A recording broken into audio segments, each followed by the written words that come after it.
ওম নমঃ শ্রী জ্যোতিরাজায় বিবেকানন্দ সুরয় সচ্চিৎ সুখ স্বরূপায় স্বামিনী তাপহারিণী। বইটির নাম সবার স্বামীজি, প্রকাশক স্বামী সুপর্ণানন্দ, পৃষ্ঠা সংখ্যা ৩।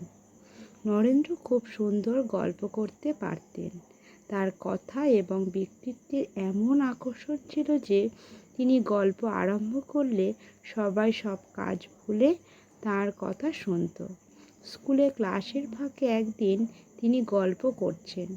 গল্প এত জমে গেছে যে শিক্ষক এসে পড়াতে শুরু করলেও সকলে পড়ার দিকে মন না দিয়ে তার কথা শুনছে। কিছুক্ষণ পরে শিক্ষক ফিসফিস শব্দ শুনে ব্যাপারটা বুঝতে পারলেন।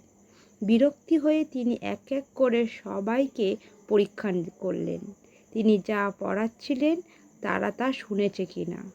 কেউ উত্তর দিতে পারল না, কিন্তু নরেন্দ্রের মন ছিল দুমুখ।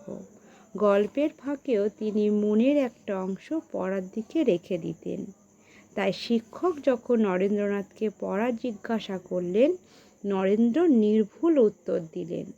শিক্ষক তখন জিজ্ঞেস করলেন, এতক্ষণ কে কথা বলছিল? সকলে নরেন্দ্রকে দেখিয়ে দিল। শিক্ষকের তা বিশ্বাস হলো না। তিনি নরেন্দ্র ছাড়া আর সবাইকে দাঁড়িয়ে থাকতে বললেন। সকলের সঙ্গে নরেন্দ্রও উঠে দাঁড়ালেন। শিক্ষক বললেন, তোমাকে দাঁড়াতে হবে না। নরেন্দ্র বললেন, না, আমাকেও দাঁড়াতে হবে, কারণ আমিই তো কথা বলছিলাম। তিনি দাঁড়িয়েই রইলেন। ওম শান্তি শান্তি শান্তি।